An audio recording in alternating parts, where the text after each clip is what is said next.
High friends welcome to our new blog. আশা করছি তোমরা সকলে অনেক ভালো আছো আর আমিও খুব ভালো আছি। গতকালকের ভিডিওটা তোমরা দেখেছো, খুবই ছোট্ট হয়েছে। আর আজকেও সকাল থেকে ব্লগ শুরু করতে পারিনি। এখন 4:30 মতো বাজে। একদম স্নান সেরে রেডি হয়ে নিয়েছি, যাব একটু ও বাড়িতে। এই যে আমার হাতে ব্যাগ রয়েছে। আর সকাল থেকে আজকে টুকটাক মেশিনের কাজই করছিলাম, তো সেই জন্য আর ব্লগ শুরু করা হয়নি। কারেন্টের প্রচুর প্রবলেম, গরমের মধ্যেও ভালো লাগে না। তো যাই হোক, ও বাড়িতে একটু ছোটোখাটো অনুষ্ঠান রয়েছে। সকালবেলায় ভাই ফোন করেছিল একদম ঘুম থেকে ওঠার পরেই, তো ভেবেছিলাম একটু সকাল সকাল করেই যাব, সেটা আর হয়নি। তাই এখন বেরোচ্ছি। আর দুপুরবেলা থেকে প্রচণ্ড মেঘ ডাকাডাকি করছিল, প্রচণ্ড। আমি তো ভাবছিলাম এত বৃষ্টি হবে যে হয়তো আজকে বেরোতেই পারবো না, তো দেখলাম যে না। তো ঘরের সমস্ত কাজ বাজ সেরে এখন আমি যাচ্ছি। আসার সময় তোমার দাদাভাই নিয়ে আসবে। আর ওই যে আম গাছটা লাগিয়েছিলাম, দেখো একদম শুকিয়ে গেছে। তো চলো, আমি 2-3 দিন হলো কন্টিনিউ ব্লগ দিতে পারছি না, তো চেষ্টা করছি আজকে থেকে আবার কন্টিনিউ ব্লগ দেওয়ার। এই গাড়ি দাঁড় করা, ওই দিক দিয়ে যাবে, চো। তো চলো যাই, দেখি। আরেকজনকে দেখাচ্ছি তোমাদের, দাঁড়াও। ব্লগে আসবে না, আবার আমি যখন কথা বলি কথার আবার উত্তর দেয়। চলো আয়, কিছু হবে না। হায় দেখি বহুত মাস যাবো না কিন্তু আমি, তাহলে আমি গাড়িতে চলে যাই। কিছু হবে না, মুখের উপরে স্টিকার মেরে দেবো। আয় আয় না, আয় দেখ কি বদমাস। রাস্তা দিয়ে গাড়ি গেল আর আমাকে এখন হাঁটাতে হাঁটাতে নিয়ে যাবে। আসবি না তো, আসবি না তো, তাহলে আমি গাড়িতে চলে যাই। চ অনেক করবো। আয় আয়, মুখ কি বদমাস। দুজনে তো বাড়ি থেকে বেরিয়েই পড়েছি। আর এই যে পপি, ও এসছে 2 দিন হয়ে গেল। ও ক্যামেরার সামনে আসতেই চায়নি, সেই জন্য তোমাদের সঙ্গে সেভাবে ব্লগও শেয়ার করতে পারিনি। আর আমার ফোনেও প্রবলেম হচ্ছিল, কোনো রকম ভিডিও এডিট করতেই পারছিলাম না। তো সেটা ঠিক করতে করতে 2 দিন সময় লেগে গেল। না হলে ভেবেছিলাম রেগুলার ভিডিও দেওয়ার চেষ্টা করব, মাঝখানে আরও একটা দিন আবার কামাই হয়ে গেল। তো এই যে চলে এসেছি দুজনে হাঁটতে হাঁটতে বাড়িতে। গাড়ির জন্য ওয়েট করলে হয়তো পাওয়া যেত, কিন্তু বিকেল টাইম করে আসলাম। আর দেখলাম যে বাড়িতে আসতে খুব বেশি সময়ও লাগে না, আমাদের 10 মিনিট মতো। তো বিকেল টাইম করে হাঁটলে শরীরটাও একটু ভালো থাকবে, সেজন্য দুজনে গল্প করতে করতে হাঁটতে হাঁটতেই চলে এসেছিলাম। আর আসার সঙ্গে সঙ্গে দেখি রান্নাবান্না হয়ে গেছে বাড়িতে। তো আজকে একটু খাবার দাবারের আয়োজন আছে। ইলিশ মাছ রান্না হয়েছে পুরো 1 গামলা। মাছটা এত টেস্টি ছিল কি বলবো, পুরো মাছে ডিম ভর্তি। আর তাছাড়া তরকারিটাও অনেক ভালো হয়েছিল। তো আমি আর পপি এখানে ভাত নিয়ে বসে পড়লাম। আমরা 3 জনা এখানে বসে ভাত খাচ্ছি এখন। বাড়িতে এসে সবার সঙ্গে একটু গল্প করলাম। আর ওইদিকে রান্নাবান্না চলছে, মা কাকিমা সব রান্নাবান্না করছে। আর আমরা খাচ্ছি ইলিশ মাছ দিয়ে ভাত। এরকম ইলিশ মাছ দিয়ে ভাত খাচ্ছি। আমি আর ঠাম্মা এক থালায় নিয়েছি, আর ওই জন্য আলাদা দিয়েছি। সবাই একসঙ্গে আর কি খাওয়া। ঠাকুমার তো খাওয়ার ইচ্ছে ছিল না, তো কাকিমা বলছে জোর করে আর কি খাওয়ার কথা, তার জন্য আমার থালাই খাচ্ছে। কোনোদিন এই সৌভাগ্য হয়নি আমার। ছোটবেলায় আমি খেতাম ঠাকুমা দাদুর সঙ্গে, তাও তো এখন নেই। আর আজকে মানে বড় হওয়ার পর এই প্রথম। হ্যাঁ, তাই তোমাদের সঙ্গে এই সুন্দর মুহূর্তটা শেয়ার করলাম। আমার আবার ফোন চলে এসেছে। বাড়ি আসার সঙ্গে সঙ্গেই গরম গরম ইলিশ মাছ দিয়ে আমরা 3 জনা ভাত খেয়ে নিলাম। আর এগুলো পরে রান্নাবান্না হয়েছে, পটল ভাজা, আর এখানে রয়েছে মুগ ডাল পেঁপে দিয়ে। তার সঙ্গে হয়েছিল রুই মাছ। আর মাছের ঝোলটা জাস্ট এক্ষুনি নামানো হলো, একদমই গরম। আর এই মাছটা তাইমশাই নিয়ে এসেছিলো। ওইদিকে সবাই খাওয়া দাওয়া করতে বসেও গেছে, রাত্রিও হয়ে গেছে অনেকটা। আর তোমরা দেখলে ঠাম্মা আমার সঙ্গে খেতে বসেছিল। এটা জানো তো কখনোই হয়নি, আজকে প্রথম। মানে আমি বড় হওয়ার পর ঠাম্মা আমার থালায় ভাত খাবে, আর সেটা পুরোপুরি উনি জেদ করেই করেছে। আমরা সবাই বলেছিলাম যে তুমি তোমার মতো করে খাও, আলাদা করে দিচ্ছি, 3 জনে একসঙ্গে বসে খাচ্ছি। কিন্তু ঠাম্মার একটাই কথা ছিল যে আজ আছি, আর কোনোদিনও এই সৌভাগ্য হয় কি না হয়, আমি ওর মাখানো ভাত ওর থালাতেই খাবো। ইভেন সকালবেলায় ঠাম্মা কান্না করেছে আমার কথা ভেবে। মাকে এসে জিজ্ঞাসা করে একদিন না দেখলেই যে ও কখন আসবে, ওকে না দেখলে কেন জানি না এরকম লাগে। ঠাম্মা পুরো পাগল হয়ে যায় আমাকে না দেখলে, বলতে পারো। তো যাই হোক, এই কথাটা শুনে না আমিও ভীষণ ইমোশনাল হয়ে পড়ি যে হয়তো মানুষটা যখন থাকবে না তখন এই কথাগুলো মনে থাকবে। এবং এই সুন্দর মুহূর্তটা তোমাদের সঙ্গে একটু শেয়ার করতে পেরে সত্যি ভালো লাগলো। আচ্ছা, এবারে তোমাদেরকে বলি আজকের আয়োজনটা কিসের ছিল। বোন এখানে এসছে, তোমরা অনেকেই জানো। আর তাইমশাই ওকে নিতে এসছে, তবে প্রথমবার যখন নিতে আসে তখন মাছ পান দিয়ে নিয়ে যেতে হয়। এবং আমাদের বাড়ি থেকে যখন আনতে গেছিলো তখনও সেম নিয়মটাই ছিল। সেই জন্য আজকে একটু খাবার দাবারের আয়োজন। আর যারা অনুষ্ঠানে রান্নাবান্না করেছিল তাদেরকেও আজকে খাওয়ানো হচ্ছে। এবং সেটা তখনই করা হতো, তবে আমাদের বাড়িতে একটু অসুস্থ ছিল তোমরা জানো, তো সেই জন্য তখন আর করা যায়নি। তাই আজকে সবাই মিলে একসঙ্গে খাওয়া দাওয়া করা হচ্ছে। এই কি করিস? আমরা একটু গেম খেলা, পড়াশোনা নাই, লজ্জাও করে না আবার না করে। দেখো কোল বালিশ নিয়ে চিৎকার হয়ে পড়ে আছে। আর এরিয়া কি করিস?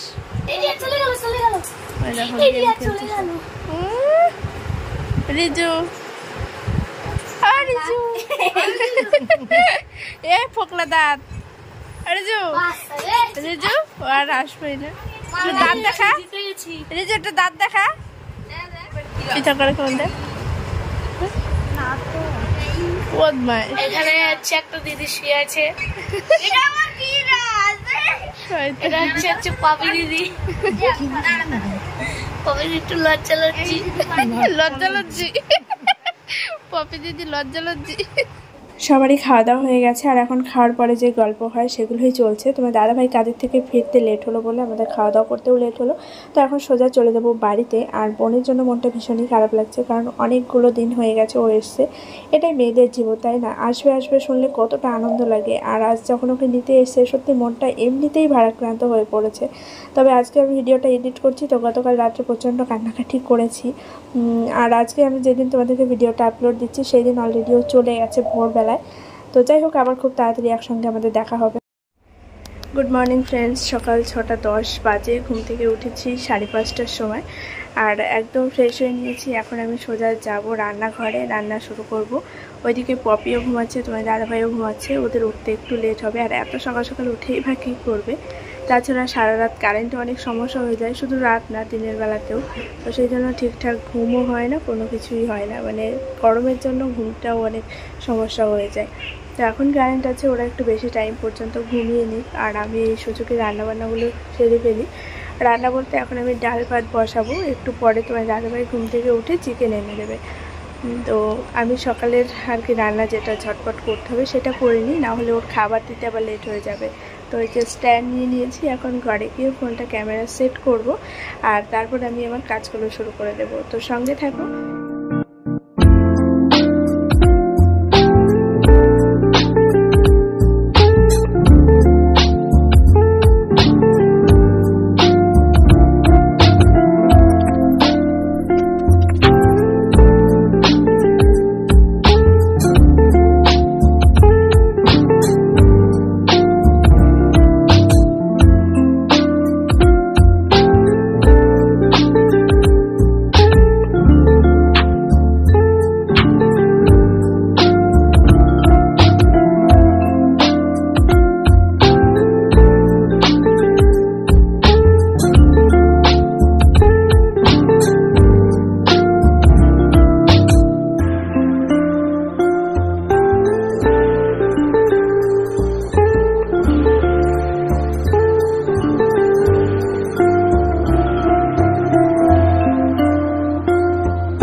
রান্নাবান্না কমপ্লিট, একটু বাইরের দিকে আসলাম, খুব সুন্দর হাওয়া দিচ্ছে, আর ঘরে তো প্রচণ্ড গরম। তো এই যে এদিকে জামা কাপড়গুলোও সব রোদ্রে দেওয়া হয়ে গেছে। তোমার দাদাভাই গেছে দোকানে, চিকেন আনতে পাঠিয়েছি, আর বলেছি একটু পরোটা নিয়ে আসতে। দেখা যাক আজকে পরোটা পাই কিনা। গতকালকেও গেছিলো, কিন্তু একটু লেট হয়ে গেছে জন্য আর পাইনি, তো ওই জন্য আজকে আবার গেছে। দেখা যাক কী হয়। তো এখন এখানে কিছুক্ষণ দাঁড়াবো, ও আসবে, তারপর ওকে আবার খেতে দেবো। খাবার দাবার তো ওইদিকে রেডি হয়ে গেছে, তোমাদেরকে দেখানো হয়নি। চলো ঘরে যাবো একটু পরেই, তারপর তোমাদের সঙ্গে শেয়ার করবো যে কী কী রান্নাবান্না হয়েছে। আর পপি ওইদিকে উঠে গেছে অনেকক্ষণ আগে, ও কথা বলছে ফোনে। তো ওই জন্য আমি আবার এই যে বাইরে একা একাই আসলাম। আর আম গাছটা আর বাঁচবে না, আম গাছটার অবস্থা খুবই খারাপ। তো এখানেই দাঁড়িয়ে থাকবো তোমার দাদাভাই যতক্ষণ না আসে, তারপরে আর কি ঘরে গিয়ে ঘরে কাজকর্মগুলো করবো, মেশিনে কাজ করবো আজকে অনেক। গতকালকেও বসেছিলাম, কিন্তু সব কাজ তো কমপ্লিট হবে না একদিনে, তো একটু একটু করে করতে হচ্ছে আর কি রেগুলার। এখন পুজোর সব অর্ডার চলে আসছে, প্রচুর অর্ডার রয়েছে, প্রচুর না হলেও 15 থেকে 20টা এখন আমার ব্লাউজের অর্ডার বর্তমানে রয়েছে। তো সেগুলো কমপ্লিট করতে কতদিন লাগবে জানি না, দেখা যাক, টুকটাক করে করতে থাকবো এরকম।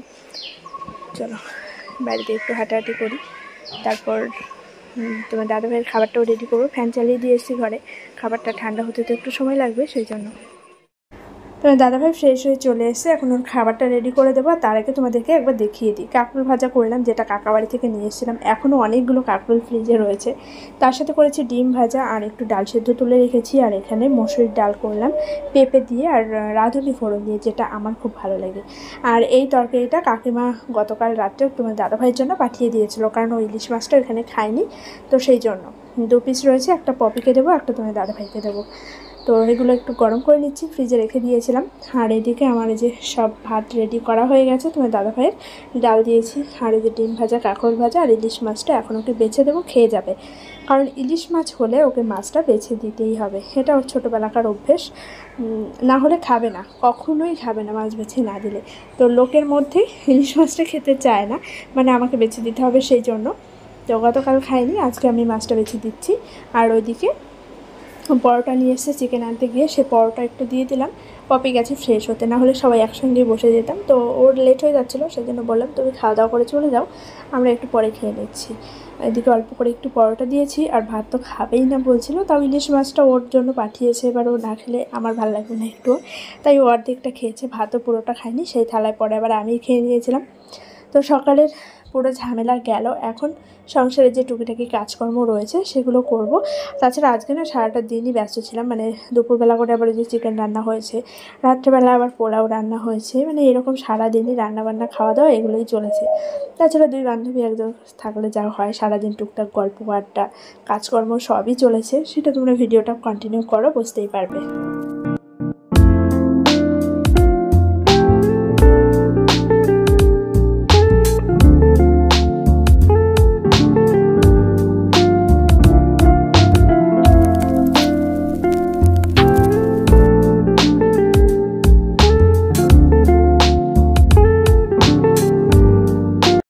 চলে আসলাম রাত্রে রান্নাবান্নায়। এখন বাজে ঠিক রাত 9:15। তোমার দাদাভাই এই জাস্ট কাজের থেকে ফিরলো। আর তিনজনে আমরা এক জায়গায় থাকলে কত রকমের যে গল্প হয়, হাসি ঠাট্টা, এ ওর পেছনে লাগা, সেই রকম সবসময় চলতে থাকে। আর বিশেষ করে পপিকে আমরা সবাই রাগাতে ভীষণ পছন্দ করি, আমিও রাগাই, আর তোমার দাদাভাই তো সবসময় পেছনে লেগেই থাকে। তো এরকমটা ভীষণ ইয়ার্কি ঠাট্টা চলে আমাদের, আর ভীষণ ভালোভাবে দিনগুলো কাটছে জানো তো। তোমাদের সঙ্গে আমি ব্লগ ডেইলি শেয়ার করতে পারছি না, কারণ ফোনে একটু প্রবলেম হচ্ছিলো। বিশ্বাস করো, গতকালকে একদমই মন খারাপ লাগছিলো, আমার ভিডিও রেডি রয়েছে কিন্তু আমি এডিট করতে পারছি না ফোনে। তো সেটা তোমার দাদাভাই এই যে রাত্রে বাড়িতে এসে তারপরে ঠিক করে দিয়েছে, তাই আজকে আমি ভিডিওটা এডিট করে তোমাদেরকে দিতে পারলাম। তো সেই জন্য আর রেগুলার ভিডিও শেয়ার করতে পারছি না। তো খুব ভালোভাবে সময়টা কাটাচ্ছি, যেহেতু সারাটা দিন একাই থাকি, তোমরা জানো মন মেজাজ বড্ড খারাপ লাগে। তো ওকে বলছিলাম আরও কয়েকটা দিন থেকে যাও, চলে যাবে, মানে যেদিন তোমরা ভিডিওটা পাচ্ছ সেদিন ও চলে গেছে। তো সবাই একসঙ্গে চলে গেছে, তো মনটা আরও অনেক বেশি খারাপ লাগছে জানো তো। বাসন্তী পোলাওয়ের সঙ্গে গরম গরম চিকেন কষা, ব্যাপারটা বেশ জমে যায়। আর এটা খাওয়ার জন্য তোমার দাদাভাই অনেক কয়েকদিন থেকেই বায়না করছিল, তবে ওকে আমি বারবারই বলছিলাম যে পপি আসবে, ও আসুক তারপরেই করব। আর একা একা একটা জিনিস তৈরি করে খেতে একদমই ভালো লাগে না। আর ওইদিকে বোনও এসছে, বোনকেও আজকে অনেকবার করে বলেছিলাম আসতে, কিন্তু ও একটু ব্যস্ত রয়েছে, মেশিনের ওর কিছু ব্লাউজের কাজ রয়েছে, সেগুলো করছিল, সেই জন্য আর আসতে পারিনি। তো মনটা ওর জন্য অনেক বেশি খারাপ লাগছিল। আর এদিকে যে পপি কাজ করছে আর ও আমার সঙ্গে ঝগড়া করছে, আমাদের সবসময় এরকম খুনসুটি চলতেই থাকে। মানে তোমরা যদি কখনো আমাদের ভয়েস শোনো তাহলে বুঝতে পারবে, সব সময় একটু খুঁটিনাটি লেগেই থাকে আর কি আমাদের মধ্যে। আর তোমার দাদাভাই সবসময় বলে কি, তোমরা কি 2 সতীন নাকি, হ্যাঁ সবসময় এরকম ঝগড়াঝাটি করো, এরকমটা আর কি। এই যে তোমার দাদাভাই আসার সময় বা 2টো রোল নিয়ে এসছে, আর ওইদিকে পপি আসার সঙ্গে সঙ্গেই তোমার দাদাভাইকে আবার ওই বাতাবি লেবু নিয়ে এসেছিলাম, আমরা দুপুরবেলা খেয়েছিলাম, কিছুটা ওর জন্য রেখে দেওয়া হয়েছিল, সেটা আবার লবণ লঙ্কা দিয়ে ভালো করে মেখে দিয়েছে, তাই ও খাচ্ছিল। আর এখানে আমরা কি বেশ একটা কথা বলছিলাম আর হাসাহাসি করছিলাম। তো যাই হোক, এদিকে আমার বাসন্তী পোলাও কিন্তু রেডি হয়ে গেছে, কেমন দেখতে হয়েছে তোমরা কমেন্টে জানিও। তবে যারা যারা খেয়েছে সবাই খুব ভালো বলেছে। আর এখান থেকে বোনের জন্য আমি এবার পাঠিয়ে দিয়েছিলাম, ও আসেনি তো কী হয়েছে, মনটা তো খারাপ লাগে তাই না। বাড়িতে একটু পোলাও তুলে নিচ্ছি, আর চিকেনটা আমি আগে থেকেই তুলে রেখেছিলাম, না এগুলো এখন বোনের জন্য পাঠিয়ে দেবো। তোমার দাদাভাইকে বললাম আগে তুমি দিয়ে আসো, তারপরেই আমরা খাওয়া দাওয়া করবো, কারণ এখন 10টা 10 বেজে গেছে, ও আর কতক্ষণই বা জেগে থাকবে। তাছাড়া একদম ভোর ভোর ওরা বেরিয়ে যাবে 4টে সাড়ে 4টের দিকে, তো তাই জন্য ও আগে দিয়ে এসেছিলো, পরে আমরা খাওয়া দাওয়া করতে বসেছি। আর দিতে গিয়ে তোমার দাদাভাইকে জড়িয়ে ধরে বোন হাউমাউ করে কান্না করেছে, এবং সেটা যখন ও বাড়িতে এসে আমাকে বলেছে না, আমি নিজেকে একদমই কন্ট্রোল করতে পারিনি, না আমিও অনেকটা সময় ধরে কান্নাকাটি করেছি। ভীষণ খারাপ লাগে, এই মুহূর্তটা অনেক বেশি কষ্টের, ছোটো বোন তো অনেক আদরের, তো খুব কষ্ট হচ্ছিলো। এই যে এখনও ভয় দেওয়া দিচ্ছি না, মানে ভাবলেই খুব কষ্ট লাগছে, আজকেও চলে গেছে, আবার কতদিন পর আসবে। তো আমার চোখ মুখ দেখে হয়তো তোমরা বুঝতেই পারছো, পপি আর তোমার দাদাভাই দুজনে আমাকে হাসানোর জন্য অনেক চেষ্টা করছিল, কিন্তু আমার প্রচণ্ড খারাপ লাগছিল। এবার যতই হোক এটাই বাস্তব, মেয়েদের জীবনটাই এরকম, তাই না? এক এক সময় আনন্দ, এক এক সময় কষ্ট, আর এই মুহূর্তটা সত্যি অনেক বেশি কষ্টের। তো যাই হোক, এই যে 3 জনের জন্য বেরিয়ে নিলাম। এখন বাজে ঠিক 11টা, অনেকটা রাত্রি হয়ে গেছে। তো বোনের সঙ্গে দেখা করতে আর কি যেতে ইচ্ছে হয়নি আর। তোমার দাদাভাইও বলছিল যে দেখা করার ইচ্ছে থাকে, পপিও বলছিল দেখা করে আয়, কিন্তু ওই সামনে গেলে শুধু কান্নাকাটি হবে, মনটা আরও অনেক বেশি খারাপ লাগবে। তো পরে ভিডিও কলে কথা বলে নেব, ফোনে কথা বলে নেব, এটাই আর কি। যাই হোক, আবার দেখা হবে পুজোর মধ্যে। আর জানি না দুর্গা পুজোতেও আসবে কি না, তবে কালী পুজোর মধ্যে আমাদের আবার সবার একসঙ্গে দেখা হবে, এবং সেই মুহূর্তটা অনেক বেশি আনন্দের হবে আশা করি। তো চলো এখন আমরা খাওয়া দাওয়া করিনি। আর এই যে পোলাও আর চিকেনটা পপি দুপুরে রান্না করেছিল বললাম, তখন আর ভিডিও করতে পারিনি, প্রচণ্ড গরম ছিল। ইদানিং কারেন্টে এত প্রবলেম হচ্ছে কি বলবো, দুপুরবেলা 3-4 ঘন্টা কারেন্ট ছিল না, অনেক কষ্ট হয়েছে। বড় টিভিতে তো বাড়ি করে দেখে, টিভিতেই দেখে। উনি করবো কি একসময় অনেক পারে হচ্ছে ভিডিও না দেখে না, বুঝলে? তুমি তো বের করতে পারে না ফোনে আমি যদি কয়ে দিই না, এই মায়ের ফোনে সাবস্ক্রাইব করা নেই। বাহ, চিকেনটা ইন্টারভিউ দিতেছে কেমন হয়েছে? চিকেনটা এই যে এই রাঁধুনি তখন তোমাকে বললো না যে শোনো, তখন ওই যে আমার কানে কানে বললো না যে থাক খাওয়ার পরে বলবি, এই হচ্ছে আসল রহস্য। যদি খারাপ হইতো তাহলে কিন্তু আগে থেকে করবি না যে আমি রান্না করছি। যদি ভালো কয় তাহলে পরে করবি যে ভালো না, খারাপ না, হ্যাঁ ওইটা আগে কয়া না, তারপর আমি রান্না